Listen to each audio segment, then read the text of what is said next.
जय वाल्मीकि जय वाल्मीकि जय वाल्मीकि जय वाल्मीकि। जो बने सो न पाए। भगवान वाल्मीकि महाराज की जय।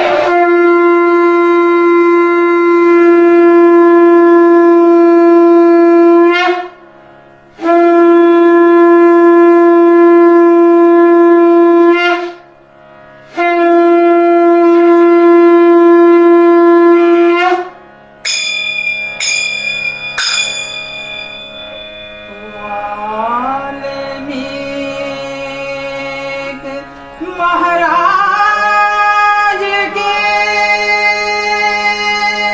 चरण कमल धर्मास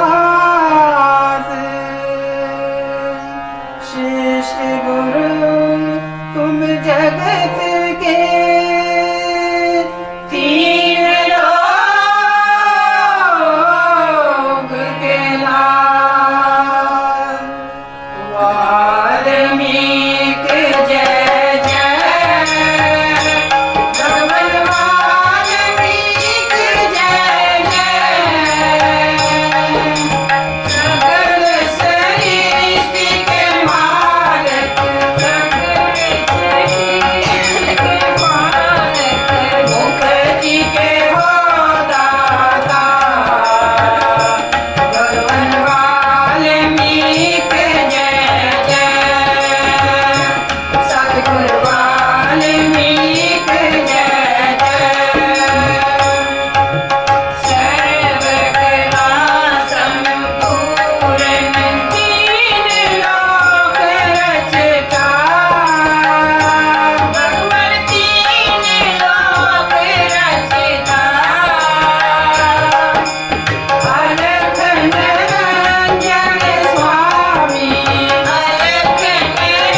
जो बोले सो निरपै। भगवान वाल्मीकि महाराज की जय। गुरु रूप साध संगत जी, एक बारी फिर असी भगवान वाल्मीकि जी मंदिर बेडफोर्ड तो आप दे नाल कांशी टीवी के माध्यम राही भगवान वाल्मीकि जी की पवित्र बाणी श्री योग वशिष्ठ महाराज के विचार लैके आप दे नाल जुड़ते हाँ। और सब तो पहलों उस प्रभु परमेश्वर का नमस्कार करिए। सचित आनंद रूप आत्मा नू जिस विच सर्व जीव पासते हैं ते स्थित होंदे हैं ते लीन होंदे हैं ते जिस तो ज्ञाता ज्ञान ते ज्ञान, दृष्टा दर्शन ते दृश्य, करता कारण ते क्रिया सिद्ध होंदे हैं ते जिस आनंद दे कारण करके संपूर्ण विश्व आनंदवान है ते जिस आनंद करके जीव जिਉਂਦੇ हैं उस आनंद रूप आत्मा नू नमस्कार है। गुरु प्यारी साध संगत जी, पिछले हफ्ते जो प्रसंग की समाप्ति हुई सी उस विच भगवान वाल्मीकि जी ने सानू समझाया सी, उपदेश किया सी कि जब तक आत्म तद दा प्रमाद है तद तक अनेक दुख वधदे जांदे हन। शांति नहीं हुंदी ते जब आत्म पद की प्राप्ति हुंदी है तद सारे दुख नष्ट हो जाते हैं। कि जिन्नी देर तक साडे विच साडी आत्मा के बारे सानू जानकारी नहीं हुंदी, असी परम भुलेखिਆਂ ਦੇ ਵਿੱਚ पए होए अपनी आत्मा नू पहचान नहीं सकते, उन्नी देर तक साडे दुख जिहड़े ਹਨ ਉਹ ਵੱਧਦੇ ਜਾਣਗੇ। ਤੇ ਜਦੋਂ ਅਸੀਂ अपने परम भुलेखਿਆਂ ਨੂੰ दूर करके अपने अंदर छाती मार के अपनी आत्मा ਦੇ ਨਾਲ जुड़ांगे ਤੇ साडे सारे दुख दूर हो जाएंगे। आत्मा के द्वारा असी उस परमात्मा के नाल मिलाप कर सकते हाँ। फिर सानू वो आनंद और शांति की प्राप्ति होगी जो परमात्मा दे विच है। गुरु रूप साध संगत जी, अज जो प्रसंग है उस विच भगवान वाल्मीकि जी सानू समझाते हैं और रामचंद्र जी नू उन्हां दे गुरु कोलों, गुरु वशिष्ठ कोलों इस बाणी का उपदेश मिल रहा है। ये चित पार ब्रह्म तो उपजै सो आत्मा रूप है ते आत्म रूप भी नहीं।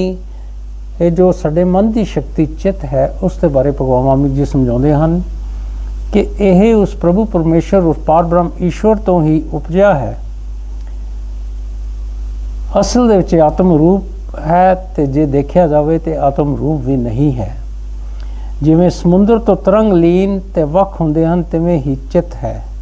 ये देखो जिस तरह समुद्र हुंदा है ਉਹਦੇ ਚੋਂ ਲਹਿਰਾਂ ਉੱਠਦੀਆਂ ਹਨ, ਸਮੁੰਦਰ ਦੇ ਵਿੱਚ ਹੀ ਲੀਨ ਹੋ ਜਾਂਦੀਆਂ ਹਨ, ਸਮੁੰਦਰ ਤੋਂ ਵੱਖਰੀਆਂ ਹੁੰਦੀਆਂ ਹਨ, ਸਮੁੰਦਰ ਦੇ ਵਿੱਚ ਹੀ ਵਾਪਸ ਚਲੇ ਜਾਂਦੀਆਂ ਹਨ।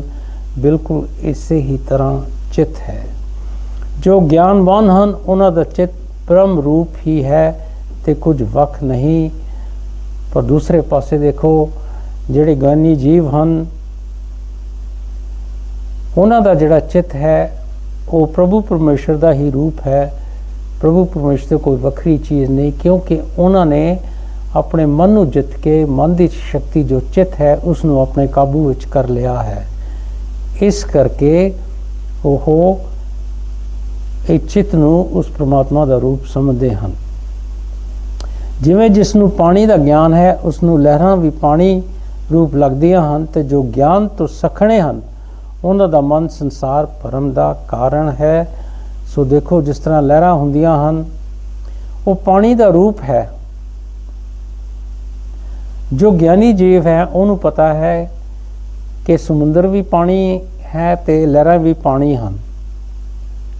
पर जिन्हां दे विच ज्ञान नहीं हुंदा उन्हां दा जिहड़ा मन है वो संसारी भरमां का कारण बन गया है। उस संसार दे विच विचरदे हन, भरमां दे विच पए होए हन। ये जो संसार है उस प्रभु परमेश्वर दे विचों जो फुरना उठा एक लहर की तरह बिल्कुल इसे तरह है। ये सच नहीं है, एक मिथ्या भरम है।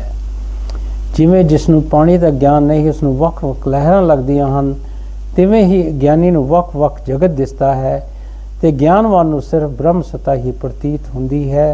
सो देखो कितनी सोहनी उदाहरण दे के भगवान वाल्मीकि जी सानूं समझाउंदे हन कि जिसनों पानी का ज्ञान नहीं उसनों वख वख लहरां नज़र आउंदियां हन।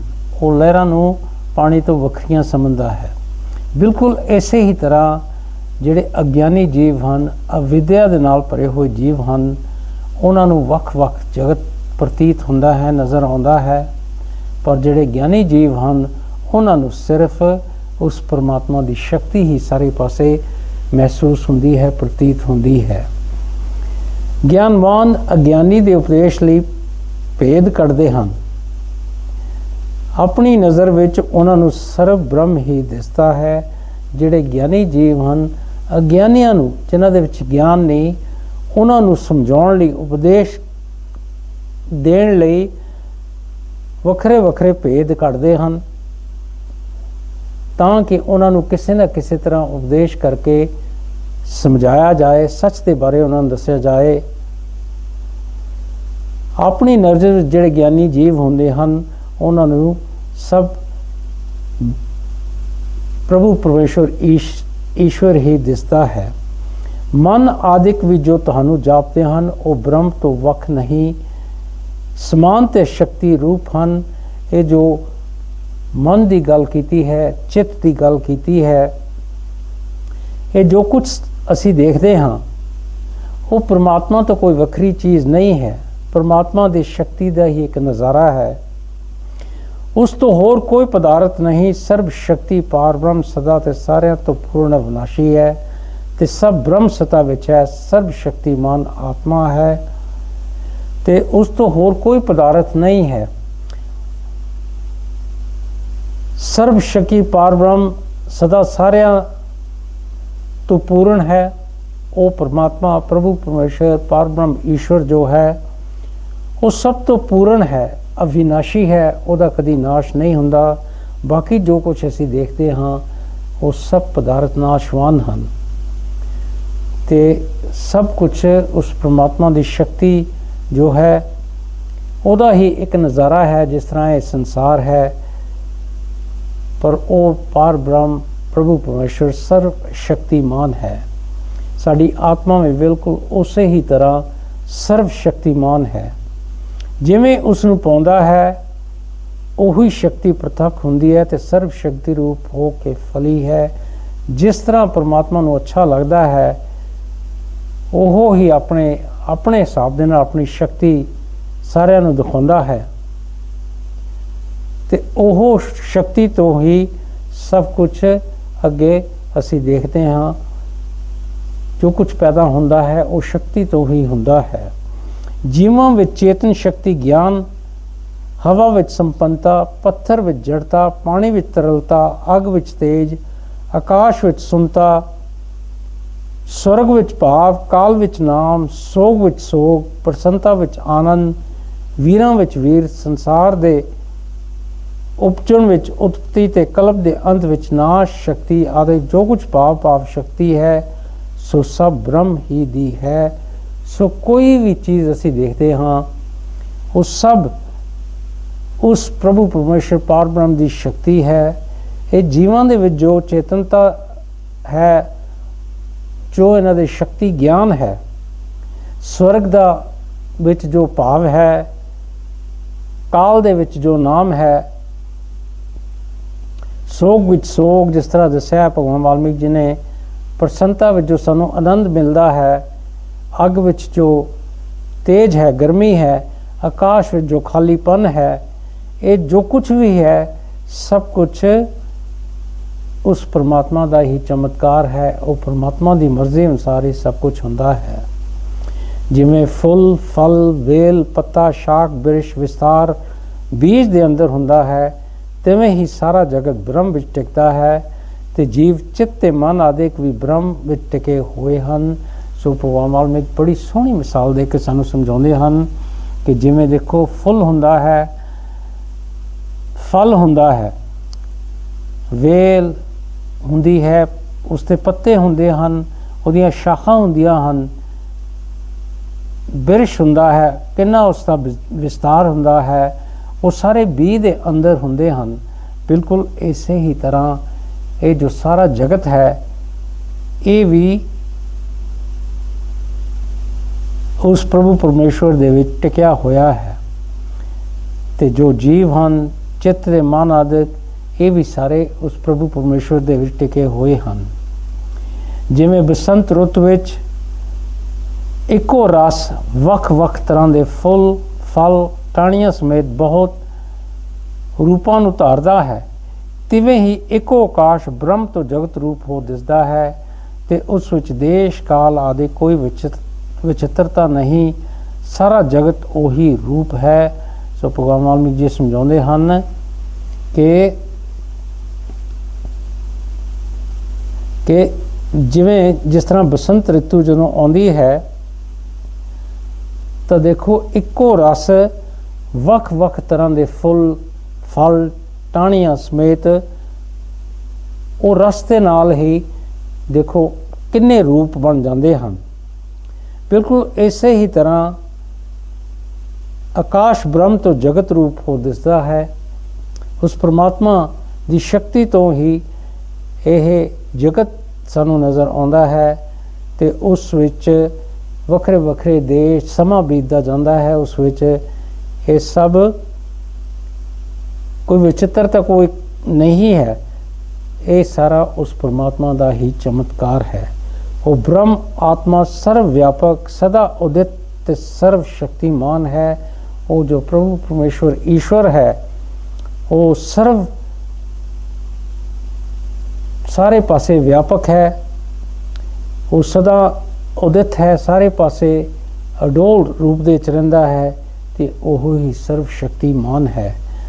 ਉਸ ਦੀ ਮਨਨ ਕੱਲਾ ਮਨ ਖਵਾਉਂਦੀ ਹੈ ਤੇ ਜੋ ਅਸੀਂ ਸਾਡੇ ਵਿੱਚ ਸੋਚ ਹੈ, ਸਾਡੇ ਮਨ ਦੇ ਵਿੱਚ, ਇਹ ਵੀ ਉਸ ਪਰਮਾਤਮਾ ਦਾ ਹੀ ਇੱਕ ਚਮਤਕਾਰ ਹੈ। ਜਿਵੇਂ ਆਕਾਸ਼ ਵਿੱਚ ਅੱਖ ਨਾਲ ਬਿਰਸ਼ ਤੇ ਸੂਰਜ ਦੀਆਂ ਕਿਰਨਾਂ ਵਿੱਚ ਜਲ ਪ੍ਰਤੀਤ ਹੁੰਦਾ ਹੈ, ਤਿਵੇਂ ਹੀ ਆਤਮਾ ਵਿੱਚ ਮਨ ਹੈ। ਕਿ ਦੇਖੋ ਜਿਸ ਤਰ੍ਹਾਂ ਆਕਾਸ਼ ਵਿੱਚ ਜਦੋਂ ਅਸੀਂ ਅੱਖ ਨਾਲ ਦੇਖਦੇ ਹਾਂ ਤਾਂ ਕਈ ਵਾਰੀ ਸਾਨੂੰ ਬੱਦਲ ਬਿਰਸ਼ਾਂ ਦੇ ਰੂਪ ਦੇ ਵਿੱਚ ਨਜ਼ਰ ਆਉਂਦੇ ਹਨ, ਪਰ ਹੁੰਦੇ ਨਹੀਂ। ਜਿਸ ਤਰ੍ਹਾਂ ਸੂਰਜ ਦੀਆਂ ਕਿਰਨਾਂ ਵਿੱਚ ਪਾਣੀ ਪ੍ਰਤੀਤ ਹੁੰਦਾ ਹੈ ਪਰ ਹੁੰਦਾ ਨਹੀਂ, ਬਿਲਕੁਲ ਉਸੇ ਹੀ ਤਰ੍ਹਾਂ ਇਹ ਜੋ ਸਾਡੀ ਆਤਮਾ ਹੈ, ਉਹ ਪਰਮਾਤਮਾ ਦੀ ਜਿਹੜੀ ਸ਼ਕਤੀ ਸਾਡੇ ਵਿੱਚ ਆਤਮਾ ਦੇ ਰੂਪ ਦੇ ਵਿੱਚ ਹੈ, ਉਹਦੇ ਵਿੱਚ ਹੀ ਇਹ ਮਨ ਹੈ, ਪਰ ਇੱਕ ਮਿਥਿਆ ਪਰਮ ਦੀ ਤਰ੍ਹਾਂ ਸਾਡੇ ਅੰਦਰ ਆ ਗਿਆ ਹੈ। ਬ੍ਰਹਮ ਵਿੱਚ ਚਿਤ ਮਨ ਦਾ ਰੂਪ ਹੈ ਤੇ ਉਹ ਮਨ ਬ੍ਰਹਮ ਦੀ ਸ਼ਕਤੀ ਰੂਪ ਹੈ। ਇਸ ਕਾਰਨ ਬ੍ਰਹਮ ਤੋਂ ਵੱਖ ਨਹੀਂ, ਬ੍ਰਹਮ ਹੀ ਹੈ। ਬ੍ਰਹਮ ਤੋਂ ਵੱਖ ਖਿਆਲ ਕਰਨਾ ਅਗਿਆਨਤਾ ਹੈ।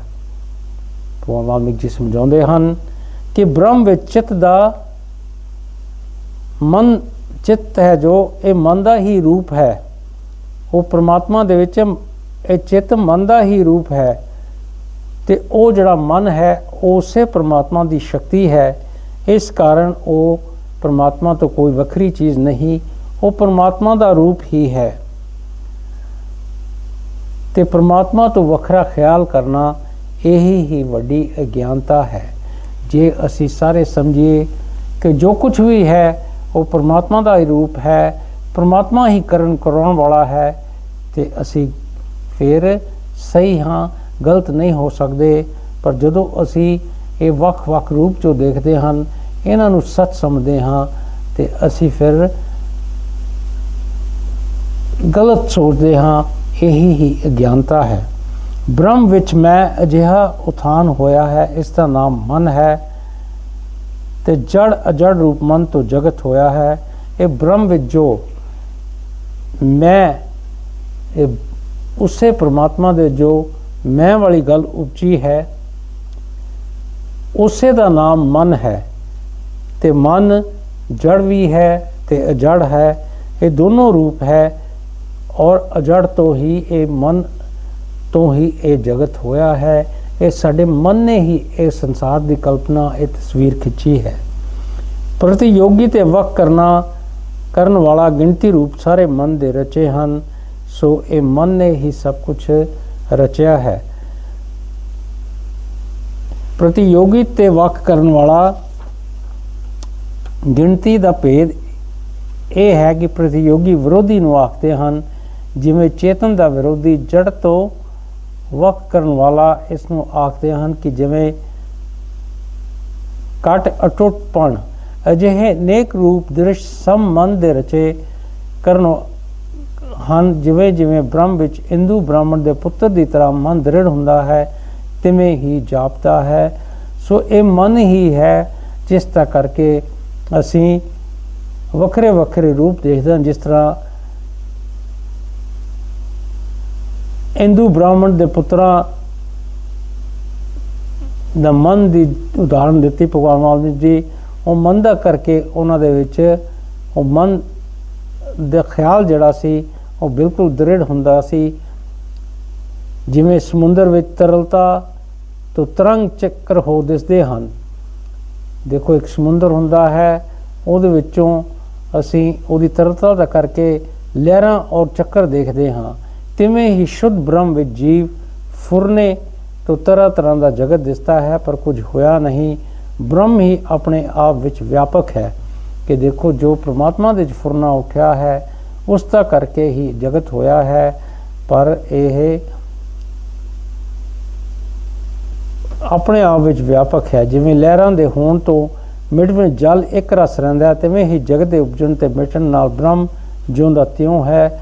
ਕਿ ਦੇਖੋ ਜਿਸ ਤਰ੍ਹਾਂ ਜਦੋਂ ਲਹਿਰਾਂ ਉੱਠਦੀਆਂ ਹਨ ਤੇ ਮਿਟ ਵੀ ਜਾਂਦੀਆਂ ਹਨ, ਪਰ ਪਾਣੀ ਦਾ ਰੂਪ ਹੀ ਰਹਿੰਦਾ ਹੈ। ਬਿਲਕੁਲ ਉਸੇ ਹੀ ਤਰ੍ਹਾਂ ਇਹ ਜਗਤ ਦਾ ਜਿਹੜਾ ਉਪਜਣਾ ਹੈ ਤੇ ਇਸ ਦਾ ਮਿਟਣਾ ਹੈ, ਉਹ ਪ੍ਰਭੂ ਪਰਮੇਸ਼ਰ ਦੀ ਸ਼ਕਤੀ ਦੇ ਵਿੱਚ ਹੀ ਹੈ, ਉਸ ਤੋਂ ਕੋਈ ਵੱਖਰੀ ਚੀਜ਼ ਨਹੀਂ ਹੈ। ਇਹ ਜਗਤ ਵੀ ਉਸੇ ਪਰਮਾਤਮਾ ਤੋਂ ਪੈਦਾ ਹੋਇਆ ਹੈ ਤੇ ਉਸੇ ਵਿੱਚ ਇਸਨੇ ਲੀਨ ਹੋ ਜਾਣਾ ਹੈ। ਜਿਵੇਂ ਸੂਰਜ ਦੀਆਂ ਕਿਰਨਾਂ ਵਿੱਚ ਦ੍ਰਿੜ ਤੇਜ ਨਾਲ ਜਲ ਲੱਗਦਾ ਹੈ, ਤਿਵੇਂ ਹੀ ਆਤਮ ਤੱਤ ਵਿੱਚ ਵਿਚਿੱਤਰਤਾ ਲੱਗਦੀ ਹੈ, ਪਰ ਸਦਾ ਆਪਣੇ ਆਪ ਵਿੱਚ ਵਿਆਪਕ ਹੈ। ਸੋ ਭਗਵਾਨ ਵਾਲਮੀਕ ਜੀ ਉਦਾਹਰਨ ਦਿੰਦੇ ਹਨ ਕਿ ਜਦੋਂ ਸੂਰਜ ਦੀਆਂ ਕਿਰਨਾਂ ਰੇਤਾ ਦੇ ਉੱਤੇ ਪੈਂਦੀਆਂ ਹਨ ਤੇ ਉਹ ਕਿਰਨਾਂ ਦੀ ਤੇਜ ਨਾਲ ਇਸ ਤਰ੍ਹਾਂ ਲੱਗਦਾ ਪਾਣੀ ਹੈ, ਪਰ ਪਾਣੀ ਨਹੀਂ ਹੁੰਦਾ, ਇੱਕ ਚਮਕ ਹੁੰਦੀ ਹੈ। ਬਿਲਕੁਲ ਇਸੇ ਹੀ ਤਰ੍ਹਾਂ ਆਤਮ ਤੱਤ ਵਿੱਚ ਵਿਚਿੱਤਰਤਾ ਲੱਗਦੀ ਹੈ, ਪਰ ਆਤਮ ਸ਼ਕਤੀ ਜੋ ਹੈ ਉਹ ਹਮੇਸ਼ਾ ਆਪਣੇ ਆਪ ਵਿੱਚ ਵਿਆਪਕ ਹੈ, ਆਪਣੇ ਆਪ ਵਿੱਚ ਟਿਕੀ ਹੋਈ ਹੈ। ਇਹ ਜੋ ਕੁਝ ਅਸੀਂ ਦੇਖਦੇ ਹਾਂ ਉਹਦੀ ਚਮਕ ਜਿਹੜੀ ਹੈ, ਇਹ ਸੰਸਾਰ ਜਿਸ ਤਰ੍ਹਾਂ ਅਸੀਂ ਦੇਖਦੇ ਹਾਂ ਉਹ ਚਮਕ ਇੱਕ ਝੂਠ ਦੀ ਤਰ੍ਹਾਂ ਅਸੀਂ ਦੇਖਦੇ ਹਾਂ, ਉਹ ਸੱਚ ਨਹੀਂ ਹੈ। ਸੋ ਗੁਰੂ ਪਿਆਰੇ ਸਾਧ ਸੰਗਤ ਜੀ, ਬ੍ਰੇਕ ਦਾ ਸਮਾਂ ਹੋ ਗਿਆ ਹੈ। ਬ੍ਰੇਕ ਤੋਂ ਬਾਅਦ ਅਸੀਂ ਫਿਰ ਇੱਕ ਵਾਰ ਤੁਹਾਡੇ ਨਾਲ ਜੁੜਾਂਗੇ। ਜੋ ਬੋਲੇ ਸੋ ਨਿਰਭੈ, ਭਗਵਾਨ ਵਾਲਮੀਕ ਮਹਾਰਾਜ ਕੀ ਜੈ। ਜੋ ਬੋਲੇ ਸੋ ਨਿਰਭੈ, ਭਗਵਾਨ ਵਾਲਮੀਕ ਮਹਾਰਾਜ ਕੀ ਜੈ। ਗੁਰੂ ਪਿਆਰੀ ਸਾਧ ਸੰਗਤ ਜੀ, ਇੱਕ ਵਾਰੀ ਫਿਰ ਤੋਂ ਦੇ ਅਸੀਂ ਭਗਵਾਨ ਵਾਲਮੀਕ ਜੀ ਮੰਦਿਰ ਬੈਠ ਤੋਂ ਕਾਂਸ਼ੀ ਟੀਵੀ ਦੇ ਮਾਧਿਅਮ ਰਾਹੀਂ ਆਪ ਦੇ ਨਾਲ ਭਗਵਾਨ ਵਾਲਮੀਕ ਜੀ ਦੀ ਬਾਣੀ ਲੈ ਕੇ ਜੁੜਦੇ ਹਾਂ। ਭਗਵਾਨ ਵਾਲਮੀਕ ਜੀ ਆਪਣੀ ਬਾਣੀ ਵਿੱਚ ਸਮਝਾਉਂਦੇ ਹਨ, ਕਾਰਨ ਕਰਮ ਤੇ ਕਰਤਾ ਜਨਮ ਮਰਨ ਆਦਿਕ ਜੋ ਕੁਝ ਹਨ ਸੋ ਸਾਰੇ ਬ੍ਰਹਮ ਰੂਪ ਹਨ। ਇਹ ਦੇਖੋ ਜਿਹੜੀ ਚੀਜ਼ ਦਾ ਕਾਰਨ ਬਣਦਾ ਹੈ, ਜੋ ਅਸੀਂ ਕਰਮ ਕਰਦੇ ਹਾਂ ਤੇ ਕਰਮ ਕਰਨ ਵਾਲਾ ਜਿਹੜਾ ਹੁੰਦਾ ਹੈ, ਸੰਸਾਰ ਦੇ ਵਿੱਚ ਜਨਮ ਲੈਣਾ ਮਰਨਾ, ਇਹ ਜੋ ਕੁਝ ਵੀ ਹੈ ਇਹ ਸਾਰੇ ਉਸ ਪ੍ਰਭੂ ਪਰਮੇਸ਼ਵਰ ਦਾ ਹੀ ਕੀਤਾ ਕਰਾਇਆ, ਉਹਦਾ ਹੀ ਰੂਪ ਹੈ। ਬ੍ਰਹਮ ਤੋਂ ਵੱਖ ਕੁਝ ਨਹੀਂ ਤੇ ਆਤਮਾ ਨਿਰਮਲ ਰੂਪ ਹੈ। ਉਸ ਵਿੱਚ ਨਾ ਲੋਭ ਹੈ, ਨਾ ਮੋਹ ਹੈ ਤੇ ਨਾ ਤ੍ਰਿਸ਼ਨਾ ਹੈ, ਕਿਉਂਕਿ ਅਦਵੈਤ ਰੂਪ ਤੇ ਸਰਬ ਆਤਮਾ ਹੈ। ਭਗਵਾਨ ਵਾਲਮੀਕ ਜੀ ਦੇਖੋ ਬੜੇ ਅੱਛੇ ਢੰਗ ਦੇ ਨਾਲ ਸਾਨੂੰ ਸਮਝਾਉਂਦੇ ਹਨ ਕਿ ਉਸ ਪ੍ਰਭੂ ਪਰਮੇਸ਼ਵਰ ਪਾਰ ਬ੍ਰਹਮ ਸ਼ਕਤੀ ਤੋਂ ਕੋਈ ਵੱਖਰੀ ਚੀਜ਼ ਨਹੀਂ ਹੈ। ਸਾਡੀ ਜਿਹੜੀ ਆਤਮਾ ਹੈ ਪ੍ਰਮਾਤਮਾ ਦੀ ਤਰ੍ਹਾਂ ਬਿਲਕੁਲ ਨਿਰਮਲ ਰੂਪ ਹੈ। ਸਾਡੀ ਆਤਮਾ ਦੇ ਵਿੱਚ ਕੋਈ ਵਿਕਾਰ ਨਹੀਂ, ਜਿਸ ਤਰ੍ਹਾਂ ਕੋਈ ਲੋਭ ਨਹੀਂ, ਨਾ ਉਹਦੇ 'ਚ ਕੋਈ ਮੋਹ ਹੈ, ਨਾ ਹੀ ਤ੍ਰਿਸ਼ਨਾ ਹੈ, ਕਿਉਂਕਿ ਆਤਮਾ ਅਦਵੈਤ ਭਾਵ ਕਿ ਉਹਦੇ 'ਚ ਕੋਈ ਸੰਸਾਰੀ ਚੀਜ਼ ਨਹੀਂ ਹੈ ਤੇ ਉਹ ਪ੍ਰਮਾਤਮਾ ਦਾ ਅੰਸ਼ ਹੈ। ਜਿਵੇਂ ਸੋਨੇ ਤੋਂ ਤਰ੍ਹਾਂ ਤਰ੍ਹਾਂ ਦੇ ਗਹਿਣੇ ਬਣਦੇ ਹਨ, ਤਿਵੇਂ ਹੀ ਬ੍ਰਹਮ ਤੋਂ ਜਗਤ ਹੁੰਦਾ ਹੈ। ਦੇਖੋ ਸੋਨਾ ਹੁੰਦਾ ਹੈ, ਉਸ ਤੋਂ ਵੱਖਰੇ ਵੱਖਰੇ ਤਰ੍ਹਾਂ ਦੇ ਜ਼ੇਵਰ ਬਣਦੇ ਹਨ। ਬਿਲਕੁਲ ਇਸੇ ਹੀ ਤਰ੍ਹਾਂ ਇਹ ਪ੍ਰਮਾਤਮਾ ਤੋਂ ਜਗਤ ਹੋਇਆ ਹੈ। ਜੋ ਗਿਆਨਵਾਨ ਪੁਰਸ਼ ਹੈ ਉਸ ਨੂੰ ਸਦਾ ਇਉਂ ਹੀ ਲੱਗਦਾ ਹੈ ਜਿਹੜੇ ਗਿਆਨੀ ਜੀਵ ਹਨ, ਜਿਨ੍ਹਾਂ ਨੇ ਬਾਣੀ ਨੂੰ ਪੜ੍ਹਿਆ ਹੈ, ਸੁਣਿਆ ਹੈ, ਸੰਤਾਂ ਦੀ ਸੰਗਤ ਕੀਤੀ ਹੈ, ਗਿਆਨ ਪ੍ਰਾਪਤ ਕੀਤਾ ਹੈ, ਉਹ ਹਮੇਸ਼ਾ ਇਸੇ ਤਰ੍ਹਾਂ ਸਮਝਦੇ ਹਨ ਕਿ ਸਭ ਕੁਝ ਕਰਨ ਕਰਾਉਣ ਵਾਲਾ ਉਹ ਪਰਮਾਤਮਾ ਹੈ। ਤੇ ਜੋ ਅਗਿਆਨੀ ਹੈ ਉਸ ਨੂੰ ਵੱਖ-ਵੱਖ ਕਲਪਨਾ ਜਾਪਦੀ ਹੈ। ਪਰ ਦੂਸਰੇ ਪਾਸੇ ਦੇਖੋ, ਜੋ ਅਗਿਆਨੀ ਜੀਵ ਹਨ, ਜਿਨ੍ਹਾਂ ਦੇ ਵਿੱਚ ਅਵਿਦਿਆ ਹੈ, ਉਹਨਾਂ ਨੂੰ ਵੱਖ-ਵੱਖ ਕਲਪਨਾ ਭਾਵ ਕੇ ਦੇਖੋ, ਜਿਸ ਤਰ੍ਹਾਂ ਇਹ ਸੰਸਾਰ ਹੈ, ਇਹ ਮਨ ਦੀ ਕਲਪਨਾ ਹੈ, ਉਹਨਾਂ ਨੂੰ ਇਹ ਸੱਚ ਦੀ ਤਰ੍ਹਾਂ ਜਾਪਦੀ ਹੈ। ਜਿਵੇਂ ਕਿਸੇ ਦਾ ਭਾਈ ਬੰਧੂ ਦੂਰ ਦੇਸ਼ ਤੋਂ ਲੰਮੇ ਚਿਰ ਪਿੱਛੋਂ ਆਵੇ ਤਾਂ ਉਹ ਦੇਸ਼ ਕਾਲ ਦੀ ਰੋਹ ਕਰਕੇ ਭਾਈ ਬੰਧੂ ਨੂੰ ਵੈਰੀ ਸਮਝਦਾ ਹੈ, ਤਿਵੇਂ ਹੀ ਅਗਿਆਨਤਾ ਕਰਕੇ ਜੀਵ ਇੱਕ ਰੂਪ ਆਤਮਾ ਨੂੰ ਵੱਖ ਰੂਪ ਸਮਝਦਾ ਹੈ। ਸੋ ਭਗਵਾਨ ਵਾਲਮੀਕ ਜੀ ਦੇਖੋ ਉਪਦੇਸ਼ ਕਰਦੇ ਹਨ ਕਿ ਜਿਸ ਤਰ੍ਹਾਂ ਕਿਸੇ ਦਾ ਕੋਈ ਰਿਸ਼ਤੇਦਾਰ ਦੂਰ ਦੇਸ਼ ਤੋਂ ਲੰਮੇ ਚਿਰ ਪਿੱਛੋਂ ਆਵੇ ਤੇ ਉਹ ਲੰਮੇ ਸਮੇਂ ਦਾ ਕਰਕੇ ਦੂਰ ਗਿਆ ਹੋਇਆ ਕਈ ਵਾਰੀ ਆਪਣੇ ਭਾਈ ਬੰਧੂ ਨੂੰ, ਰਿਸ਼ਤੇਦਾਰ ਨੂੰ ਵੀ ਵੈਰੀ ਸਮਝਦਾ ਹੈ। ਬਿਲਕੁਲ ਇਸੇ ਹੀ ਤਰ੍ਹਾਂ ਅਗਿਆਨਤਾ ਕਰਕੇ ਜੀਵ ਇੱਕ ਰੂਪ ਆਤਮਾ ਨੂੰ ਵੱਖਰਾ ਵੱਖਰਾ ਰੂਪ ਸਮਝਦਾ ਹੈ। ਜਿਵੇਂ ਆਕਾਸ਼ ਵਿੱਚ ਦੂਸਰਾ ਚੰਦਰਮਾ ਪਰਮ ਕਰਕੇ ਜਾਪਦਾ ਹੈ, ਤਿਵੇਂ ਸਤ ਅਸਤ ਰੂਪ ਮਨ ਆਤਮਾ ਵਿੱਚ ਪ੍ਰਤੀਤ ਹੁੰਦਾ ਹੈ। ਸੋ ਦੇਖੋ, ਜਿਸ ਤਰ੍ਹਾਂ ਆਕਾਸ਼ ਵਿੱਚ ਕਈ ਵਾਰੀ ਅੱਖਾਂ ਦੇ ਦੋਸ਼ ਦੇ ਨਾਲ ਦੂਸਰਾ ਚੰਦਰਮਾ ਭਰਮ ਕਰਕੇ ਨਜ਼ਰ ਆਉਂਦਾ ਹੈ, ਬਿਲਕੁਲ ਇਸੇ ਹੀ ਤਰ੍ਹਾਂ ਇਹ ਝੂਠਾ ਔਰ ਸੱਚਾ ਜੋ ਮਨ ਹੈ ਉਹ ਆਤਮਾ ਵਿੱਚ ਪ੍ਰਤੀਤ ਹੁੰਦਾ ਹੈ। ਉਸ ਮਨ ਨੇ ਸ਼ਬਦ ਅਰਥ ਰੂਪ ਵੱਖ-ਵੱਖ ਕਲਪਨਾ ਰਚੀਆਂ ਹਨ, ਪਰ ਆਤਮ ਤਤ ਸਦਾ ਆਪਣੇ ਆਪ ਵਿੱਚ ਵਿਆਪਕ ਹੈ ਤੇ ਉਸ ਵਿੱਚ ਬੰਧਨ ਮੋਹ ਕਲਪਨਾ ਨਹੀਂ ਹੈ। ਉਹ ਜੋ ਮਨ ਹੈ ਉਹਨੇ ਹੀ ਸ਼ਬਦ ਅਰਥ ਰੂਪ ਵੱਖ-ਵੱਖ ਕਲਪਨਾ ਦੀ ਰਚਨਾ ਕਰ ਲਈ ਹੈ, ਪਰ ਜੋ ਸਾਡੀ ਆਤਮਿਕ ਸ਼ਕਤੀ ਹੈ, ਜੋ ਪਰਮਾਤਮਾ ਦੀ ਅੰਸ਼ ਹੈ ਸਾਡੇ ਵਿੱਚ, ਉਹ ਸਦਾ ਆਪਣੇ ਆਪ ਵਿੱਚ ਵਿਆਪਕ ਹੈ ਤੇ ਉਸ ਵਿੱਚ ਨਾ ਕੋਈ ਬੰਧਨ ਭਾਵ ਨਾ ਕਿਸੇ ਚੀਜ਼ ਦੇ ਨਾਲ ਸਾਡੀ ਆਤਮਾ ਬੱਝੀ ਹੋਈ ਹੈ, ਨਾ ਉਹਦੇ ਵਿੱਚ ਕੋਈ ਮੁਕਤੀ ਦੀ ਕਲਪਨਾ ਹੈ। ਸਾਡੀ ਆਤਮਾ ਪਰਮਾਤਮਾ ਦੀ ਤਰ੍ਹਾਂ ਹੈ, ਉਹਦੇ ਵਿੱਚ ਕੋਈ ਮੁਕਤੀ ਵਾਲੀ ਗੱਲ ਜਾਂ ਕੋਈ ਬੰਧਨ ਵਾਲੀ ਗੱਲ ਨਹੀਂ ਹੈ। ਭਗਵਾਨ ਵਾਲਮੀਕ ਜੀ ਸਾਡੇ ਸਾਹਮਣੇ ਸਵਾਲ ਰੱਖਦੇ ਹਨ ਕਿ ਮਨ ਵਿੱਚ ਜੋ ਨਿਸ਼ਚਾ ਹੁੰਦਾ ਹੈ ਉਹ ਹੀ ਹੁੰਦਾ ਹੈ, ਨਹੀਂ ਤਾਂ ਨਹੀਂ ਹੁੰਦਾ। ਪਰ ਮਨ ਵਿੱਚ ਜੋ ਬੰਧਨ ਦਾ ਨਿਸ਼ਚਾ ਹੁੰਦਾ, ਸੋ ਬੰਧਨ ਕਿਵੇਂ ਸੱਚ ਹੈ? ਭਗਵਾਨ ਵਾਲਮੀਕ ਜੀ ਸਮਝਾਉਂਦੇ ਹਨ ਕਿ ਬੰਧਨ ਦੀ ਕਲਪਨਾ ਮੂਰਖ ਕਰਦੇ ਹਨ, ਇਸ ਲਈ ਉਹ ਮਿਥਿਆ ਹੈ। ਤੇ ਜੇ ਬੰਧਨ ਦੀ ਕਲਪਨਾ ਮਿਥਿਆ ਹੋਈ ਤਾਂ ਬੰਧਨ ਕਰਕੇ ਮੋਖ ਮਿਥਿਆ ਹੈ। ਅਸਲ ਵਿੱਚ ਨਾ ਬੰਧਨ ਹੈ ਤੇ ਨਾ ਮੁਕਤੀ ਹੈ।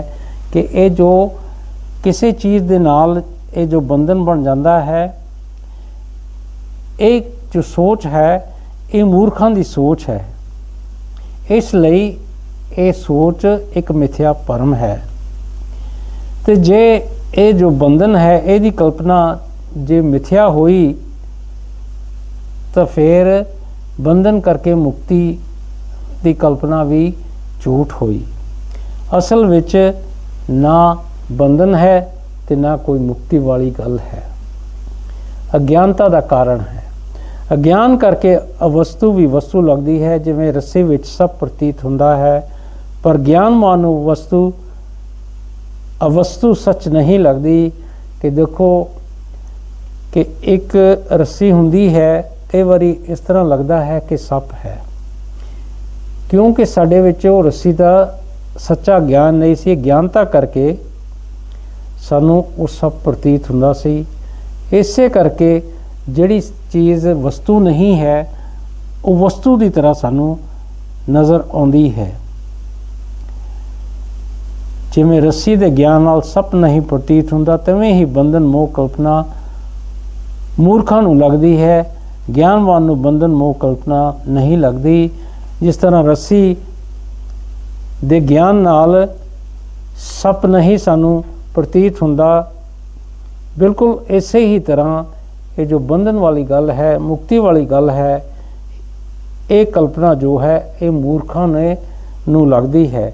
ਜਿਹੜੇ ਗਿਆਨੀ ਜੀਵ ਹਨ ਉਹਨਾਂ ਨੂੰ ਬੰਧਨ ਤੇ ਮੁਕਤੀ ਇਹ ਦੋਨੋਂ ਕਲਪਨਾ ਕਦੀ ਨਹੀਂ ਹੁੰਦੀਆਂ। ਆਦਿ परमात्मा ਤੋਂ ਮਨ ਉਪਜਿਆ ਹੈ, ਉਸਨੇ ਹੀ ਬੰਧਨ ਤੇ ਮੋਹ ਤੋਂ ਕੜਿਆ ਹੈ ਤੇ ਫਿਰ ਦ੍ਰਿਸ਼ ਪ੍ਰਪੰਚ ਨੂੰ ਰਚਿਆ ਹੈ। ਜੋ परमात्मा ਸ਼ੁਰੂ ਤੋਂ ਹੋਇਆ ਹੈ ਉਹਨੇ ਹੀ ਉਹਦੇ ਵਿੱਚੋਂ ਹੀ ਮਨ ਉਪਜਿਆ ਹੈ ਤੇ ਉਹ ਮਨ ਦਾ ਕਰਕੇ ਇਹ ਜੋ ਬੰਧਨ ਵਾਲੀ ਗੱਲ ਹੈ, ਮੁਕਤੀ ਵਾਲੀ ਗੱਲ ਹੈ, ਮੋਹ ਵਾਲੀ ਗੱਲ ਹੈ, ਉਹ ਮਨ ਨੇ ਕੜੀ ਹੈ। ਔਰ ਫਿਰ ਮਨ ਨੇ ਦ੍ਰਿਸ਼ ਪ੍ਰਪੰਚ, ਇਹ ਜੋ ਸੰਸਾਰ ਅਸੀਂ ਸਾਡੇ ਸਾਹਮਣੇ ਦੇਖਦੇ ਹਾਂ, ਉਸ ਨੂੰ ਰਚਿਆ ਹੈ। ਉਹ ਪ੍ਰਪੰਚ ਕਲਪਨਾ ਮਾਤਰ ਹੈ ਤੇ ਬਾਲਕ ਦੀ ਕਥਾ ਵਾਂਗ ਮੂਰਖਾਂ ਨੂੰ ਜਚਦਾ ਹੈ। ਭਾਵ ਜੋ ਵਿਚਾਰ ਤੋਂ ਰਹਿਤ ਹਨ ਉਹਨਾਂ ਨੂੰ ਇਹ ਜਗਤ ਸੱਚ ਪ੍ਰਤੀਤ ਹੁੰਦਾ ਹੈ। ਇਹ ਜੋ ਪ੍ਰਪੰਚ ਸਾਡੇ ਦਾਲੇ ਪਦਾਲੇ ਆ ਗਿਆ ਹੈ, ਇਹ ਜੋ ਸੰਸਾਰ ਹੈ, ਇਹ ਵੀ ਇੱਕ ਕਲਪਨਾ ਦੀ ਤਰ੍ਹਾਂ ਹੈ। ਇਹ ਮਨ ਦੀ ਕਲਪਨਾ ਹੈ। ਤੇ ਜਿਸ ਤਰ੍ਹਾਂ ਦੇਖੋ ਇੱਕ ਛੋਟਾ ਬੱਚਾ ਹੁੰਦਾ, ਬਾਲਕ ਹੁੰਦਾ ਹੈ, ਉਹਨਾਂ ਨੂੰ ਕਈ ਵਾਰੀ ਅਸੀਂ ਝੂਠੀਆਂ ਜੋ ਕਹਾਣੀਆਂ ਸੁਣਾਉਂਦੇ ਹਨ, ਬਿਲਕੁਲ ਇਸੇ ਤਰ੍ਹਾਂ ਉਹ ਬੱਚੇ ਜਿਹੜੇ ਹੁੰਦੇ ਹਨ, ਛੋਟੇ ਹੁੰਦੇ ਹਨ, ਇੰਨੀ ਸਮਝ ਨਹੀਂ ਹੁੰਦੀ, ਉਹ ਸੱਚ ਸਮਝ ਲੈਂਦੇ ਹਨ। ਬਿਲਕੁਲ ਇਸੇ ਹੀ ਤਰ੍ਹਾਂ ਜਿਹੜੇ ਮੂਰਖ ਹਨ ਉਹਨਾਂ ਨੂੰ ਇਹ ਸੰਸਾਰ ਜਚਦਾ ਹੈ, ਉਹਨਾਂ ਨੂੰ ਅੱਛਾ ਲੱਗਦਾ ਹੈ, ਕਿਉਂਕਿ ਉਹਨਾਂ ਦੇ ਵਿੱਚ ਵਿਚਾਰ ਨਹੀਂ ਹੈ, ਉਹਨਾਂ ਦੇ ਸੋਚਣ ਦੀ ਉਹ ਸ਼ਕਤੀ ਨਹੀਂ ਹੈ ਜੋ ਉਹਨਾਂ ਨੂੰ ਸੱਚ ਔਰ ਝੂਠ ਦੇ ਵਿੱਚ ਫਰਕ ਦੱਸ ਸਕੇ। ਉਹਨਾਂ ਨੂੰ ਇਹ ਜਗਤ ਜਿਹੜਾ ਹੈ ਸੱਚ ਦੀ ਤਰ੍ਹਾਂ ਪ੍ਰਤੀਤ ਹੁੰਦਾ ਹੈ, ਪਰ ਇਹ ਇੱਕ ਮਨ ਦੀ ਕਲਪਨਾ, ਇਹ ਜੋ ਸੰਸਾਰ ਹੈ ਇੱਕ ਮਨ ਨੇ ਤਸਵੀਰ ਖਿੱਚੀ ਹੈ। ਗੁਰੂ ਪਿਆਰੀ ਸਾਧ ਸੰਗਤ ਜੀ, ਭਗਵਾਨ ਵਾਲਮੀਕ ਜੀ ਸਮਝਾਉਂਦੇ ਹਨ ਸਾਨੂੰ, ਉਤਪਤੀ ਪ੍ਰਕਰਨ 275ਵਾਂ ਸਰਗ, ਬਾਲਕ ਦੀ ਕਥਾ ਕੀ ਹੈ, ਉਹ ਤਰਤੀਬ ਨਾਲ ਦੱਸੋ ਕਿ ਇਹ ਜੋ ਬਾਲਕ ਦੀ ਕਥਾ ਦੇ ਬਾਰੇ ਭਗਵਾਨ ਵਾਲਮੀਕ ਜੀ ਨੇ ਸਾਨੂੰ ਦੱਸਿਆ ਹੈ, ਉਸ ਦੇ ਬਾਰੇ ਜਾਣਨਾ, ਵਿਸਤਾਰ ਨਾਲ ਜਾਣਨਾ ਬਹੁਤ ਜ਼ਰੂਰੀ ਹੈ। ਭਗਵਾਨ ਵਾਲਮੀਕ ਜੀ ਸਮਝਾਉਂਦੇ ਹਨ ਕਿ ਇੱਕ ਮੂਰਖ ਬਾਲਕ ਨੇ ਦਾਈ ਨੂੰ ਕਿਹਾ ਕਿ ਕੋਈ ਅਨੋਖੀ ਕਥਾ ਜੋ ਅੱਗੇ ਨਾ ਹੋਈ ਹੋਵੇ ਮੈਨੂੰ ਦੱਸ। ਕਿ ਇੱਕ ਮੂਰਖ ਬਾਲਕ ਸੀ ਜਿਹੜਾ ਦਾਈ ਨੂੰ ਕਹਿਣ ਲੱਗਾ ਕਿ ਮੈਨੂੰ ਕੋਈ ਇਹੋ ਜਿਹੀ ਅਨੋਖੀ ਕਥਾ ਦੱਸ ਜਿਹੜੀ ਅੱਗੇ ਕਦੀ ਨਾ ਹੋਈ ਹੋਵੇ, ਉਹਦੇ ਬਾਰੇ ਮੈਨੂੰ ਉਹ ਕਥਾ ਦੱਸ ਮੈਨੂੰ।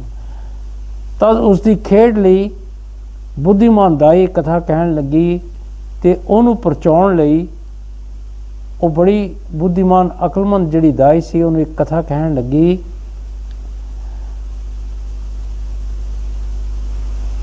ਕੀ ਕਹਿਣ ਲੱਗੀ ਕਿ ਇਹ ਪੁੱਤਰ ਸੁਣ, ਇੱਕ ਵੱਡਾ ਸੁਨ ਨਗਰ ਸੀ ਤੇ ਉਸ ਦਾ ਇੱਕ ਰਾਜਾ ਸੀ।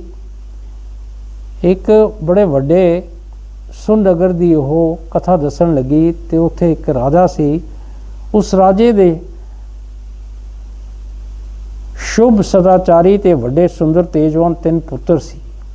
ਕਿ ਉਹ ਜਿਹੜਾ ਰਾਜਾ ਸੀ ਉਹਦੇ ਬੜੇ ਸ਼ੁਭ ਅੱਛੇ ਕਰਮ ਕਰਨ ਵਾਲੇ ਤੇ ਬੜੇ ਸੁੰਦਰ ਤੇਜਵਾਨ 3 ਪੁੱਤਰ ਸੀ। ਉਹਨਾਂ ਵਿੱਚੋਂ 2 ਤਾਂ ਪੈਦਾ ਨਹੀਂ ਹੋਏ ਸਨ ਤੇ ਇੱਕ ਕੁੱਖ ਵਿੱਚ ਹੀ ਆਇਆ ਨਹੀਂ ਸੀ। ਕਿ 2 ਜਿਹੜੇ ਸੀਗੇ ਪੁੱਤਰ ਪੈਦਾ ਨਹੀਂ ਸੀ ਹੋਏ ਤਾਂ ਇੱਕ ਉਹ ਆਪਣੀ ਮਾਂ ਦੀ ਕੁੱਖ ਵਿੱਚ ਹੀ ਹਾਲੇ ਆਇਆ ਨਹੀਂ ਸੀ। ਉਹ ਤਿੰਨੇ ਸ਼ੁਭ ਸਦਾਚਾਰੀ ਤੇ ਸ਼ੁਭ ਕਰਨ ਵਾਲੇ ਦਰਵ ਦੇ ਅਰਥ ਚਿਤਰਨ ਨੂੰ ਤੁਰੇ ਤੇ ਸੁਨ ਨਗਰ ਤੋਂ ਬਾਹਰ ਜਾ ਕੇ ਮਾਰਗ ਰਹਿਤ ਰੂਪ ਨਗਰ ਵਿੱਚ ਉਹ ਬੁੱਧੀਹੀਣ ਤੇ ਸੋਗ ਸਮੇਤ ਇਕੱਠੇ ਇਉਂ ਤੁਰੇ ਜਿਵੇਂ ਬੁੱਧ, ਸ਼ੁਕਰ ਤੇ ਸ਼ਨੀ। ਕਿ ਉਹ ਤਿੰਨੇ ਜਿਹੜੇ ਸ਼ੁਭ ਸਦਾਚਾਰੀ ਬੱਚੇ ਸੀ, ਸ਼ੁਭ ਕਰਨ ਵਾਲੇ, ਤੇ ਉਹ ਦਰਵ ਭਾਵ ਕੇ ਤਨ ਦੌਲਤ ਨੂੰ ਪਾਉਣ ਲਈ ਉੱਥੋਂ ਤੁਰੇ ਤੇ ਸੁਨ ਨਗਰ ਤੋਂ ਬਾਹਰ ਜਾ ਕੇ ਮਾਰਗ ਰਹਿਤ ਨਗਰ ਵਿੱਚ ਉਹ ਬੁੱਧੀਹੀਣ ਤੇ ਸੋਗ ਸਮੇਤ ਇਕੱਠੇ ਤੁਰੇ ਇਸ ਤਰ੍ਹਾਂ ਲੱਗਦੇ ਸੀ ਜਿਸ ਤਰ੍ਹਾਂ ਬੁੱਧ ਸ਼ੁਕਰ ਤੇ ਸ਼ਨੀ ਹਨ। ਇਕੱਠੇ ਤੁਰਨ ਦਾ ਦ੍ਰਿਸ਼ਾਂਤ ਸ਼ੁਕਰ ਸ਼ਨੀ ਤੇ ਬੁੱਧ ਦਾ ਨਹੀਂ ਹੈ, ਬੁੱਧੀਹੀਣ ਤੇ ਸੋਗ ਦਾ ਗ੍ਰਹਿਣ ਰੂਪ ਦ੍ਰਿਸ਼ਾਂਤ ਹੈ। ਸਰੋਂ ਦੇ ਫੁੱਲਾਂ ਵਾਂਗ ਉਹਨਾਂ ਦੇ ਅੰਗ ਕੋਮਲ ਸਨ, ਇਸ ਲਈ ਉਹ ਰਾਹ ਵਿੱਚ ਥੱਕ ਗਏ ਤੇ ਉੱਪਰੋਂ ਸੂਰਜ ਦੀ ਧੁੱਪ ਤਪਣ ਲੱਗੀ। ਜਿਵੇਂ ਜੇਠ ਹਾੜ ਦੇ ਧੁੱਪ ਨਾਲ ਕਮਲ ਮੁਰਝਾ ਜਾਂਦੇ ਹਨ, ਤਿਵੇਂ ਹੀ ਉਹ ਮੁਰਝਾ ਗਏ ਤੇ ਤਪਤ ਪੈਰਾਂ ਨਾਲ ਤਪਣ ਲੱਗੇ ਤੇ ਵੱਡੇ ਦੁੱਖ ਨੂੰ ਪ੍ਰਾਪਤ ਹੋਏ। ਪੈਰਾਂ ਵਿੱਚ ਦਮ ਤੇ ਕੰਡੇ ਲੱਗੇ, ਮੂੰਹ ਧੂੜ ਨਾਲ ਮਟ ਮੈਲੇ ਹੋ ਗਏ ਤੇ ਤਿੰਨੇ ਦੁਖੀ ਹੋਏ। ਅੱਗੇ ਜਾ ਕੇ ਉਹਨਾਂ 3 ਬਿਰਛ ਵੇਖੇ, ਜਿਨ੍ਹਾਂ ਵਿੱਚੋਂ 2 ਤਾਂ ਉਪਜੇ ਨਹੀਂ ਸੀ ਤੇ ਤੀਸਰੇ ਦਾ ਬੀਜ ਵੀ ਨਹੀਂ ਸੀ ਬੀਜਿਆ ਗਿਆ। ਉਹਨਾਂ ਤਿੰਨਾਂ ਨੇ ਇੱਕ ਬਿਰਛ ਹੇਠਾਂ ਆ ਕੇ ਆਰਾਮ ਕੀਤਾ, ਜਿਵੇਂ ਸਵਰਗ ਵਿੱਚ ਕਲਪ ਬਿਰਛ ਦੇ ਹੇਠਾਂ ਇੰਦਰ ਤੇ ਯਮ ਬੈਠੇ ਤੇ ਉਹਨਾਂ ਦੇ ਫਲ ਖਾਦੇ। ਫਲਾਂ ਨੂੰ ਕੱਟ ਕੇ ਰਸ ਪੀਤਾ, ਉਹਨਾਂ ਦੇ ਫੁੱਲਾਂ ਦੀ ਮਾਲਾ ਗਲੇ ਵਿੱਚ ਪਾਈ ਤੇ ਲੰਮੇ ਚਿਰ ਤੱਕ ਉੱਥੇ ਆਰਾਮ ਕਰਕੇ ਫਿਰ ਦੂਰ ਤੋਂ ਦੂਰ ਚਲੇ ਗਏ। ਇਹਨੇ ਨੂੰ ਦੁਪਹਿਰ ਦਾ ਸਮਾਂ ਹੋਇਆ, ਉਸ ਨਾਲ ਉਹ ਤਪਣ ਲੱਗੇ। ਅੱਗੇ ਉਹਨਾਂ 3 ਲਹਿਰਾਂ ਵੇਖੀਆਂ ਤੇ ਉਹਨਾਂ ਦੇ ਨੇੜੇ ਗਏ, ਜੋ ਲਹਿਰਾਂ ਨਾਲ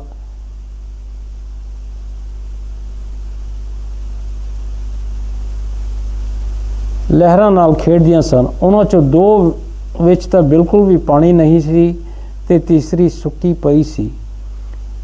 ਉਹਨਾਂ ਵਿੱਚੋਂ ਲੰਬੇ ਸਮੇਂ ਤੱਕ ਖੇਡ ਰਹੇ, ਜਿਵੇਂ ਸਵਰਗ ਦੀ ਗੰਗਾ ਵਿੱਚ ਬ੍ਰਹਮਾ, ਵਿਸ਼ਨੂੰ ਤੇ ਰੁਦਰ ਕਲੋਲ ਕਰਦੇ ਹਨ, ਤੇ ਪਾਣੀ ਪੀਤਾ। ਫਿਰ ਜਦ ਦਿਨ ਅਸਤ ਹੋਣ ਲੱਗਾ ਤਦ ਉਥੋਂ ਚੱਲੇ ਤਾਂ ਇੱਕ ਭਵਿੱਖਤ ਨਗਰ ਵੇਖਿਆ, ਜੋ ਵੱਡੇ ਝੰਡਿਆਂ ਨਾਲ ਸੰਪੰਨ ਤੇ ਰਤਨ ਮਣੀ ਤੇ ਸੋਨੇ ਨਾਲ ਜੜਿਆ, ਸਮਝੋ ਸੁਮੇਰ ਦੀ ਚੋਟੀ ਸੀ। ਉਸ ਵਿੱਚ ਉਹਨਾਂ ਹੀਰੇ ਤੇ ਮਣੀਆਂ ਨਾਲ ਜੜਿਆ ਹੋਇਆ ਇੱਕ ਮੰਦਰ ਵੇਖਿਆ, ਜੋ ਨਿਰਾਕਾਰ ਰੂਪ ਸੀ।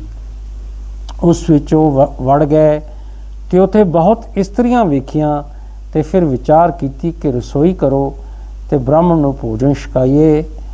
ਤਦ ਉਹਨਾਂ ਕੱਚ ਦੇ 3 ਭਾਂਡੇ ਮੰਗਵਾਏ, ਜਿਨ੍ਹਾਂ ਵਿੱਚੋਂ 2 ਦਾ ਕਰਨ ਵਾਲਾ ਤਾਂ ਉਪਜਿਆ ਨਹੀਂ, ਭਾਵ ਆਧਾਰ ਤੋਂ ਰਹਿ ਸਨ, ਤੇ ਤੀਸਰਾ ਚੂਰਨ ਰੂਪ ਸੀ।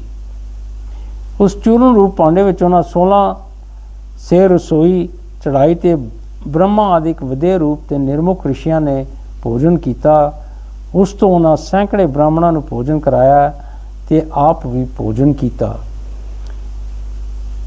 ਇਸ ਤਰ੍ਹਾਂ ਉਹ ਰਾਜਪੂਤ ਅੱਜ ਤੱਕ ਸੁਖ ਨਾਲ ਟਿਕੇ ਹਨ। हे ਪੁੱਤਰ, ਇਹ ਸੋਹਣੀ ਕਥਾ ਮੈਂ ਤੈਨੂੰ ਸੁਣਾਈ ਹੈ।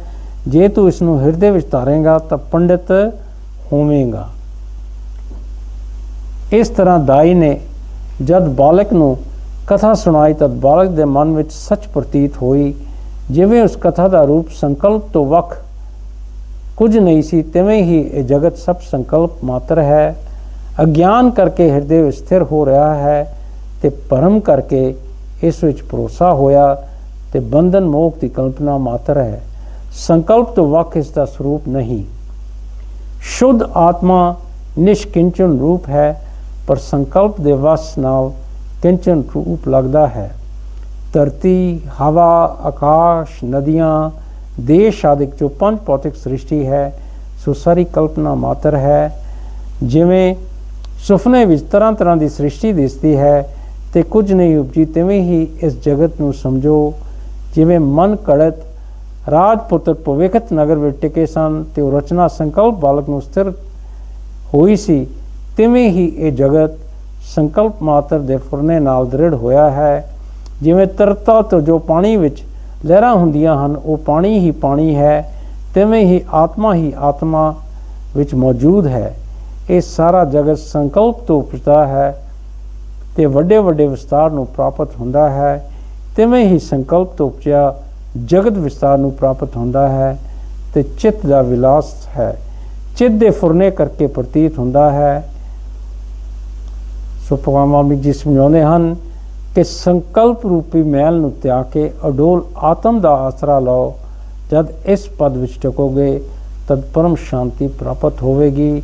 ਸੋ ਭਗਵਾਨ ਵਾਲਮੀਕ ਜੀ ਸਮਝਾਉਂਦੇ ਹਨ ਕਿ ਇਹ ਜੋ ਸਾਡਾ ਮਨ ਹੈ, ਇਹਦੀ ਸ਼ਕਤੀ ਜੋ ਚਿੱਤ ਹੈ, ਇਹਨੇ ਜੋ ਕਲਪਨਾ ਕੀਤੀ ਹੈ, ਇਹ ਸੰਸਾਰ ਸਾਡੇ ਸਾਹਮਣੇ ਆਇਆ ਹੈ, ਇਹ ਇੱਕ ਮਿਥਿਆ ਭਰਮ ਹੈ। ਇਸ ਦੇ ਨਾਲ ਜੁੜਨ ਦੇ ਨਾਲ ਅਸੀਂ ਭਰਮਾਂ ਦੇ ਵਿੱਚ ਪੈ ਕੇ ਸੰਸਾਰ ਦੇ ਵਿੱਚ ਭਟਕਦੇ ਫਿਰਦੇ ਹਾਂ। ਇਸ ਕਰਕੇ ਇਹ ਮਨ ਰੂਪੀ ਜੋ ਸੰਕਲਪ ਰੂਪੀ ਮੈਲ ਹੈ, ਇਹਦਾ ਤਿਆਗ ਸਾਨੂੰ ਕਰਨਾ ਚਾਹੀਦਾ ਹੈ ਤੇ ਉਹ ਜੋ ਅਡੋਲ ਆਤਮ ਤੱਤ ਹੈ ਉਸ ਦਾ ਆਸਰਾ, ਉਸ ਪ੍ਰਭੂ ਪਰਮੇਸ਼ਰ ਦਾ ਆਸਰਾ ਲੈਣਾ ਚਾਹੀਦਾ ਹੈ।